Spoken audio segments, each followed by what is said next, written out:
Hello दोस्तों, आज की इस खास वीडियो हम बात करने वाले हैं। बहुत ही ज़्यादा इंपॉर्टेंट वीडियो रहने वाली है आप लोगों के लिए, तो प्लीज़ वीडियो को लास्ट तक अवश्य देखना। इस वीडियो में बात करने वाला हूं जो कल कंपनी लिस्टेड हो रही है, जिसका नाम है आरआर केबल। तो दोस्तों, इसको लेकर हम बात करने वाले हैं, पूरी जानकारी दूंगा विस्तार के साथ कि आपको लॉन्ग टर्म के साथ जाना चाहिए, शॉर्ट टर्म के साथ जाना चाहिए, इसका जीएमपी में कितना चल रहा है, कितना आपको फ़ायदा हो सकता है। और दोस्तों, हम दूसरी कंपनी से भी कंपेयर करेंगे जो उसके सेक्टर की हैं। तो आइए समय ना गवाते वीडियो को स्टार्ट करते हैं और देख लेते हैं पूरी जानकारी विस्तार के साथ। तो दोस्तों, मैं आगे बढ़ूं उससे पहले एक और आईपीओ मार्केट में आया हुआ है जो कि आपका बहुत ही शानदार इसका जीएमपी चल रहा है। लगभग 90% के आसपास इस कंपनी का जीएमपी चल रहा है। तो दोस्तों, ये वीडियो आप दे सकते हैं। इसमें हम बात करिए, हमने मधुशाला मसाला आईपीओ के बारे में पूरी जानकारी विस्तार के साथ दी है कि इसका पहला दिन कैसा गया, साथ ही साथ कितना सब्सक्राइब हुआ, क्या लेटेस्ट जीएमपी चल रहा है। तो दोस्तों, फुल अपडेट के साथ मैंने फुल डिटेल्स दी है इस वीडियो में, तो जाकर आप चेकआउट कर सकते हैं। फिलहाल मैं बात कर रहा हूँ इस वीडियो में आरआर केबल आईपीओ के बारे में। तो दोस्तों, आपको पता होगा जो आईपीओ आया है लगभग 1900 करोड़ के आसपास ये आईपीओ आया था। साथ ही साथ इसकी अलॉटमेंट की बात करें वो भी हो गई, आपकी क्लोज डेट, ओपन डेट सारा कुछ हो चुका है। अब बात करें तो दोस्तों, ये पहली कंपनी होगी जो कि T+2 दिन में आपकी लिस्टिंग होने जा रही है। इससे पहले बात करूँ तो आपकी कंपनी लिस्टेड हो चुकी है जिसका नाम था T+3। जो दिन में कंपनी लिस्ट हुई थी आपकी, उसका नाम था रतनवीर। जी हाँ, रतनवीर के साथ हो चुका, वह आपकी पहली कंपनी बन गई थी जो कि T+3 दिन में आपकी लिस्टेड हो गई। वहीं ये भी कंपनी आपको लिस्ट होती हुई जल्दी नजर आ रही है। वैसे सेबी का नया रूल यह आया था कि T+3 दिन में 1 दिसंबर के बाद से सभी आईपीओ अपनी कंपनी लिस्टेड करेंगे, बट उससे पहले अगर आप चाहो तो कर सकते हो। तो दोस्तों, वही देखने को मिला इस आईपीओ में भी, आपको इसकी लिस्टिंग बहुत ही जल्दी देखने को मिल रही है। फिलहाल हम बात करें आईपीओ डेट की, तो दोस्तों ये 13 तारीख को स्टार्ट हुआ था, 15 तारीख को इसकी लास्ट रखी गई थी, और जो इसकी लिस्टिंग डेट आ चुकी है वो लगभग 20 तारीख यानी कि कल आपको देखने को मिलने वाली है। फिलहाल बात करें इसकी फेस वैल्यू की, तो फेस वैल्यू इसमें रखी गई थी ₹5 पर शेयर। बात करते हैं प्राइस बैंड की, तो प्राइस बैंड इसमें रखा गया था ₹983 से लेकर ₹1035 पर शेयर। वहीं हम बात करें लॉट साइज की, तो दोस्तों एक लॉट साइज में आपको मिलने थे 14 शेयर। मतलब जिन जिनको ये अलॉटमेंट मिल गया होगा उन्हें 14 शेयर उनके डीमेट अकाउंट में नजर आ रहे होंगे। बात करें टोटल साइज की, तो लगभग ये 1950 करोड़ के आसपास का आईपीओ रहने वाला था। जिसमें हम बात करें फ्रेश इशू की, तो फ्रेश इशू था लगभग 180 करोड़, और ऑफर फॉर सेल बात करते हैं लगभग था आपका 1750 करोड़ के आसपास। जो एम्प्लॉय थे इस कंपनी को, उन्हें काफ़ी फायदा हुआ और उन्हें लगभग ₹100 पर शेयर का डिस्काउंट देखने को मिला। इशू टाइप की हम बात करते हैं दोस्तों, बुक बिल इशू टाइप था, यानी कि आपको कट ऑफ प्राइस दे दिया गया था कि आपको ये प्राइस से लेकर इस प्राइस तक आपको बिट लगानी है। और इसकी लिस्टिंग की बात करें तो इंडिया के दोनों एक्सचेंज बीएसई और एनएसई दोनों जगह इसकी लिस्टिंग देखने को मिल जाएगी। चलिए, ये तो बात हो जाती है इस कंपनी के आईपीओ के बारे में। अब हम थोड़ा देख लेते हैं इसके लॉट साइज। तो दोस्तों, अगर रिटेल कैटेगरी में आपने अप्लाई किया था तो आपको मिले होंगे 14 शेयर एक लॉट में, और जिसमें आपकी इन्वेस्टमेंट रही थी ₹14,490 के आसपास। ठीक है, बाकी कैटेगरी में आप अपना दे सकते हैं, मैंने अपने सामने आपके नज़र आ रहा होगा। देखिए, अब हम देख लेते हैं कंपनी के बारे में, बात करते हैं कि आखिरकार कंपनी का क्या करें, कल लिस्टेड हो रही। ठीक है, हमें लॉन्ग टर्म के लिए जाना चाहिए या शॉर्ट टर्म के लिए जाना चाहिए, काफ़ी सारे हमारे माइंड में क्वेश्चन आ रहे होंगे। ठीक है, तो हम बात करें कि 10 बजे से पहले आपको सेल बाय कर पाएँ नहीं कर पाएंगे। ठीक है, देखिए जो कल कंपनी लिस्ट हो रही है 10 बजे आपको देखने को मिल जाएगी। 10 बजे के बाद से इस कंपनी के जो शेयर होंगे उनमें आप सेल बाय कर सकते हैं, यानी कि ट्रेडिंग स्टार्ट कर सकते हैं, या फिर आपने जो शेयर आपके मिले हैं उन्हें आप बाय सेल कर सकते हैं। नहीं मिले तो आप खरीदना चाहते हैं तो आप वो भी खरीद सकते हैं 10 बजे के बाद से। ये तो जाहिर सी बात है, आप सभी को पता होगा। अब हम बात करें प्राइस अर्निंग रेशो की, कंपनी के फंडामेंटल देखते हैं। ठीक है, उसके के इन्फॉर्मेशन जो परफॉर्मेंस इंडिकेटर होते हैं उन पर चर्चा करेंगे।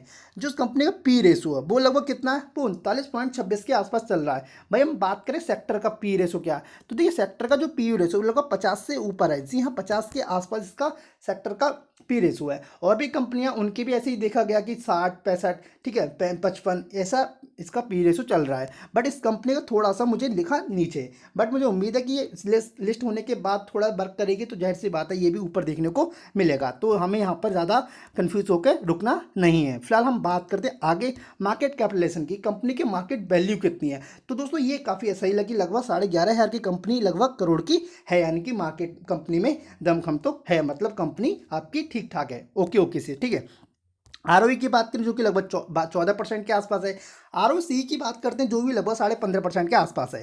डेब्ट और इक्विटी का रेशियो ये मुझे सबसे बेस्ट लगा कहीं ना कहीं कि कंपनी में ज़्यादा उधारी नज़र नहीं आ रही है इक्विटी की कंपेयर में। ठीक है, लगभग 0.36 के आसपास है जो कि ठीक ठाक है। कंपनी चाहे तो ये कर्जा उतार सकती है। EPS की बात करें अर्निंग पर शेयर, हाँ थोड़ा सा अर्निंग पर शेयर मैं कह सकता हूँ ये थोड़ा सा ओके ओके लगा, थोड़ा हाई लग रहा है, बट मुझे उम्मीद है कि ठीक ठाक हो जाएगा।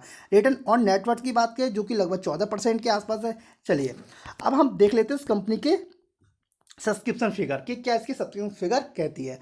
तो देखिए जो बात करूं मैं बाद में बात आपको पूरी करूंगा विस्तार से, पहले हम इस चीज़ें देख लेते हैं, फिर उसके बाद थोड़ी सी हम बात करेंगे कि आपको क्या करना चाहिए लॉन्ग टर्म के लिए लिस्टिंग गेन के पर्पज से। ठीक है, QIB कैटेगरी में जो फिलफिल हुआ था वो लगभग 52 गुना के आसपास, यानी कि QIB कैटेगरी में सबसे ज़्यादा यहाँ पे सब्सक्रिप्शन फिगर देखने को मिली थी। एंड AA कैटेगरी बात है लगभग 13 गुना के आसपास, जिसमें हम बात करें विक की तो लगभग 15 गुना पैसा लगा था। स्मॉल एंड AA कैटेगरी बात करें लगभग 8.5 गुना के आसपास। और रिटेलर्स ने, जी हाँ रिटेलर्स ने कुछ ज़्यादा दिलचस्पी इस IPO में नहीं दिखाई जैसा कि और IPO में देखने को मिलता है, बट इसमें लगभग 2 गुना के आसपास पैसा लगता हुआ नजर आया रिटेलर्स का। भाई हम बात करें एम्प्लॉयज़ की तो एम्प्लॉयज़ ने भी कुछ ज़्यादा दिलचस्पी नहीं दिखाई, लगभग 2.5 गुने के आसपास पैसा लगा। ओवरऑल बात करते हैं इस IPO की तो लगभग 18 गुने के आसपास, जी हाँ 18 गुना के आसपास पैसा देखने को इस IPO में लगाया लोगों ने। ठीक है, चलिए अब हम इस कंपनी के फंडामेंटल देख लेते हैं कि फाइनेंशियल रिपोर्ट कंपनी क्या कहती है। ठीक है, ये बहुत ही ज़्यादा ज़रूरी हो जाता है किसी भी कंपनी के लिए। अगर आप ये सही से देखोगे तो इससे पता चल पाएगा, आपके खुद अपने डिसीजन बना पाओगे कि कंपनी आगे फ्यूचर में क्या कर सकती है और क्या नहीं कर सकती। ठीक है, तो इस कंपनी के बारे में बात करूँ तो देखिए आप ये दे सकते हो फाइनेंशियल 2020, 2021, 2022, 2023 की कंपेयर कर सकते हैं। एसेट्स की बात करूँ तो एसेट्स कंपनी के लगातार कंटिन्यू वे में बढ़ रहे हैं, यानी कि इस समय जो पहुंचे कंपनी लगभग 2600 करोड़ के आसपास के एसेट्स कंपनी के पास हैं।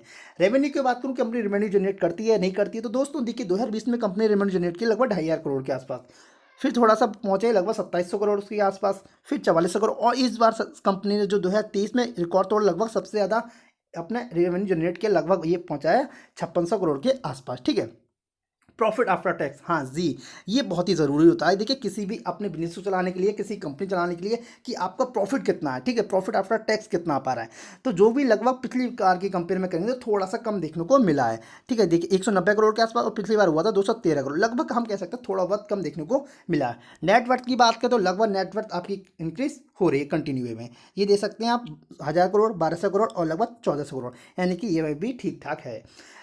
रिजर्व एंड सरप्लस की बात करें तो ये भी ठीक ठाक लगा मुझे, 914 करोड़ के आसपास की कंटिन्यू वे में ये बढ़ रहा है। टोटल बोरोइंग की बात करें, हाँ यहाँ पे थोड़ा सा हमें रुकना पड़ेगा। यहाँ पे देखिए किसी भी कंपनी के लिए, किसी बिजनेस के लिए ये जरूरी हो जाता है कि उस कंपनी में उधारी है या नहीं है। उधारी है तो कितनी उधारी है। ठीक है, तो देखिए कंपनी की जो उधारी है लगभग इस समय है 515 करोड़ के आसपास, पिछली बार थी 521 करोड़, यानी कि कंपनी थोड़ा सा कम इस बार उधारी देखने को मिली है। और कंटिन्यू बात करें तो कंपनी ने लगभग इतना ही लिया, 400 से 500 करोड़ के आसपास उधारी चल रही कंपनी के ऊपर। अब ये बात करें कंपनी की उधारी चल रही। ठीक है, अब मैं बात करता हूँ जो कंपनी पैसा जनरेट कर रही है, कितना पैसा जनरेट कर रही है ये आपको ही पता होगा। मैंने स्टार्टिंग में आपको बताया था कि कितने करोड़ का IPO रहने वाला है, ये लगभग 1900 करोड़ के। अभी देखिए 1900 करोड़ का IPO है। ठीक है, अब जो पैसा कलेक्शन हो रहा है तो इसमें कंपनी ने बताया जो हमारी बोरिंग है उसको थोड़ा उतारेंगे, साथ ही साथ अपना जनरल कॉर्पोरेट पर्पस के लिए यूज़ करने वाले हैं। ठीक है, ये तो हो जाती है लोगों की बात। अब हम बात कर लेते हैं इसके कि आपको कितनी रिटर्न मिल सकती है। ठीक है, क्या इसके पी वो कह रहा है कि GMP। ठीक है, अगर लिस्टिंग गेन के पर्पज से जा रहे हो आप तो अभी के अकॉर्डिंग मैं बात करूँ जो अभी चल रहा है इसका लिस्टिंग है वो लगभग आपको 10 से 12% देखने को मिल रहा है कि आपको लिस्टिंग पर इतनी प्रॉफिट देखने को मिल जाए 10 से 12% के आसपास। ठीक है, अगर हम बात करें आगे तो दोस्तों उससे पहले देखिए एक IPO और आया है जिसका नाम है कोलेका गैजेट IPO। ये इसकी भी डिमांड अच्छी खासी चल रही है, तो इस वीडियो को जाकर जरूर देखिएगा, लिंक मैंने आपको डिस्क्रिप्शन दे दिया। ये 2 दिन सब्सक्राइब हो गया है और इसके बारे में कितना GMP चल रहा है, कितना लेटेस्ट है, तो उसे भी जाकर देख लीजिएगा। फिलहाल इसको अभी साइड में रखते हैं, पहले हम बात कर रहे हैं आरा केबल के बारे में। अगर आरा केबल की बात करें जो इसके पेयर हैं, ठीक है, जैसे कंपनी बात करते हैं हैवेल्स की, फिनोलेक्स की बात करें, हैवेल्स की बात करते हैं हम। ठीक है, फिनोलेक्स की बात करते हैं हम। नेक्स्ट आप बात करते हैं बजाज की। तो देखिए अगर हैवेल्स की बात करें और फिनोलेक्स की बात करें तो दोनों ही कंपनियां इसकी आपकी पेयर हैं। दोनों के रिजल्ट की बात करें तो दोनों ही अपने हाई पर पीक पे चल रही है, यानी जो इंडस्ट्री है इस समय ये अपने ठीक ठाक इस समय हाई हम बोल सकते हैं। हैवेल्स भी अपने हाई पर चल रही है, फिनोलेक्स भी अपने हाई पर चल रही है। भाई हम बात करें बजाज की तो बजाज थोड़ा सा अपना ये इस तरह से रूल इसका चल रहा है, मतलब कह सकते हैं जो आने वाला टाइम है वो कहीं ना कहीं मुझे लगता है जो आर केबल का जो शेयर होगा वो आपको प्रॉफिट बना के देगा। क्योंकि दोस्तों कंपनी में उसे ज़्यादा बुराई देना नहीं आ रही है, क्योंकि पैसा भी कंपनी के पास जनरेट भी हो रहा है, IPO भी आ चुका है, कंपनी का पैसा और भी इकट्ठा हो चुका है। बोरिंग देखने को मिली वो कम ही देखने को मिल रही है। रिजर्व एंड सरप्लस भी ठीक ठाक ही है। तो देखिए ऐसा लगता है कहीं ना कहीं ये प्रॉफिट आपको बनाकर दे सकते हैं लॉन्ग टर्म में। और ये मैं लगभग आपको देखिए श्योरली तो नहीं कह सकता मैं किसी भी कंपनी के बारे में, ये आपको ही पता होगा, बट हाँ कंपनी के जो रिजल्ट देखने को मिलेंगे क्वार्टरली उन पर आप पूरा भरोसा कर सकते हैं कि हाँ कंपनी आपको फ्यूचर में काफ़ी ज़्यादा प्रॉफिट देखने को मिल जाएगा। फिर अभी क्या हम बात करूँ कि कल आपको क्या करना है, लिस्टिंग के पर्पज से या फिर आपको जाना चाहिए लॉन्ग टर्म के हिसाब से। देखिए लॉन्ग टर्म के हिसाब से बिल्कुल मुझे लगता है कि आपको प्रॉफिट देखने को मिलेगा ही मिलेगा कहीं ना कहीं, ठीक है, ऐसा मुझे प्रतीत हो रहा है कंपनी के फंडामेंटल देखे मैंने और आपको जैसे कि मैं बता पा रहा हूँ। साथ ही साथ जो भी आपकी फाइनल डिसीजन होगा, जी हाँ जो आपका फाइनल डिसीजन होगा वो आप खुद लेंगे। जी हाँ आप खुद को लेना होगा आपको फाइनल डिसीजन। मैं सब चीज़ें आपके सामने रख सकता हूँ कि ये इस तरह से है, ये इस तरह से। फाइनल डिसीजन आप बताओगे कि क्या करने वाले हो, उसे ही आप कमेंट सेक्शन में बस लिखोगे कि आप फॉर लिस्टिंग गेन के पर्पज से जा रहे हो या फिर आप लॉन्ग टर्म के हिसाब से जा रहे हो। फिलहाल में हम अब बात कर लेते हैं जीएमपी के बारे में कि इसका मार्केट में क्या चल रहा है, गिर मार्केट प्रीमियम।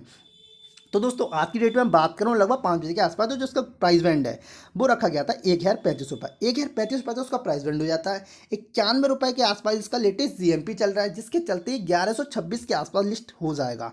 जी हाँ 1126 के आसपास आपको लिस्ट देखने को मिल जाएगा। ओवरऑल बात करेंगे लिस्टिंग गेन की तो दोस्तों आपको लगभग 8 से 9% या 10% के आसपास लिस्टिंग गेन देखने को मिल जाए। अब हम वहीं बात करते हैं, देखिए आपको मिले हैं 14 शेयर, ठीक, एक लॉट में मिलने वाले हैं 14 शेयर है। और इसकी जो आपको प्रॉफिट हो रहा है लिस्टिंग जीएमपी वो लगभग 91 रुपये के आसपास चल रहा है अभी के अकॉर्डिंग बता रहा हूँ। तो इसके हिसाब से आपको जो प्रॉफिट होगा एक लॉट पर लगभग 1200 से 1300 देखने को मिल जाएगा। यानी कि एक लॉट साइज पर आपको जो प्रॉफिट बुकिंग हो रही है अभी के मुताबिक वो लगभग 1200 से लेकर 1300 के बीच आपको देखने को मिल जाएगी। और ये चीज़ फाइनल तभी होगी कल 10 बजे के आसपास होगी कि कंपनी का शेयर है वो दोस्तों कहाँ पे लिस्ट होता है। जहाँ पे लिस्ट होगा आप चाहें तो प्रॉफिट बुक कर सकते हैं और चाहें तो आप लॉन्ग टर्म के हिसाब से रख सकते हैं। फिलहाल मैं इस इंडस्ट्री की बात करूंगा, ठीक है। तो उसके हिसाब से देखा जाए हेवल्स को देखा मैंने, फिनोलेक्स को देखा, बजाज कंपनी को देखा और एक कंपनी और देखी। इन सभी ने रिजल्ट रिटर्न दिए हैं ना, ठीक है, वो रिटर्न इनके काफ़ी ज़्यादा हाई है। यानी कि कंपनी टाइम टेकन मांगती है बट ये इंडस्ट्री काफ़ी ज़्यादा आपकी आने वाले फ्यूचर में है।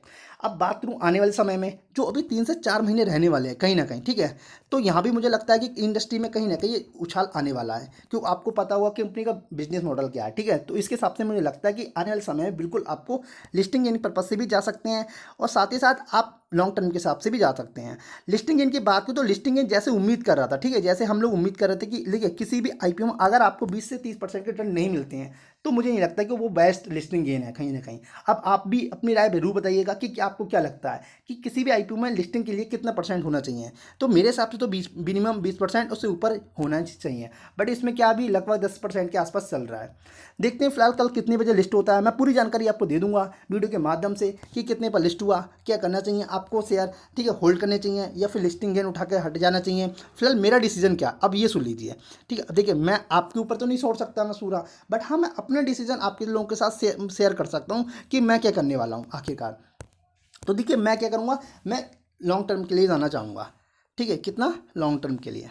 क्योंकि देखिए 8 से 10% मुझे नहीं लगता कि हाँ कुछ ज़्यादा प्रॉफिट है क्या, लेकिन हाँ कहीं ना कहीं ये शेयर ऊपर गया। जी हाँ कहीं कहीं ना कहीं शेयर ऊपर गया, लगभग मुझे लगा 20% या 15% मुझे प्रॉफिट हो रहा है। तो बिल्कुल मैं लिस्टिंग इनके पर्पज से जा सकता हूँ, बट वैसे तो मुझे लॉन्ग टर्म ही यहाँ पे बेस्ट दिखाई दे रहा है। अब आपको क्या करना, अब आपको अपनी ओपिनियन बतानी है कि आपका क्या है निर्णय, आप लिस्टिंग गेन के लिए जा रहे हो या लॉन्ग टर्म के लिए। दोस्तों जो भी करना हो आपको खुद की रिसर्च करना एक बार दोबारा से, फिर आप अपने पर्पस के साथ जाइएगा कि हाँ ठीक है मैं लिस्टिंग गेन के साथ सही हूँ या लॉन्ग टर्म के साथ। देखिए पैसा जो है वो हमारा काफ़ी ज़्यादा आपको पता ही वो मेहनत से है। तो दोस्तों हमें जो डिसीजन लेना है वो हमें खुद का डिसीजन लेना है, वो भी फुल रिसर्च के साथ, ताकि हमें लॉस देखने को ना मिले। आई होप आपको वीडियो पसंद आई होगी, आपको मैंने चीज़ें कुछ क्लियर कर पाया हूँ। तो दोस्तों वीडियो पसंद आई है तो प्लीज़ चैनल को सब्सक्राइब करो, वीडियो को लाइक करो और अपने दोस्तों का शेयर अवश्य करो। साथ ही साथ आप लोगों के लिए 2 वीडियो भी हैं जो कि काफ़ी ज़्यादा इंपॉर्टेंट रहने वाली हैं। एक और आईपीओ जो कि बहुत ही शानदार आईपीओ जिसके जो जीएमपी चल रहा है, आर केबल की बात करूँ यहाँ पर जीएमपी चल रहा है 10% के आसपास, बट इस जीएमपी की बात करूँ आईपीओ की तो लगभग 90% के आसपास आपको जीएमपी चल रहा है। तो इस वीडियो को जरूर देखिएगा, ठीक है दोस्तों। फिर मिलेंगे, मुलाकात होगी नए वीडियो के साथ। चैनल को सब्सक्राइब करो, वीडियो को लाइक करो और अपने दोस्तों का शेयर करो। कोई क्वेश्चन हो, कोई क्यूरी हो, उसे कमेंट सेक्शन में जरूर लिखिएगा। और दोस्तों आपका क्या प्लान है, क्या करने वाले हो, लिस्टिंग गेन के साथ जा रहे हो या लॉन्ग टर्म के साथ जा रहे हो, उसे भी कमेंट सेक्शन बॉक्स में मेंशन करिएगा। Thanks for watching this video.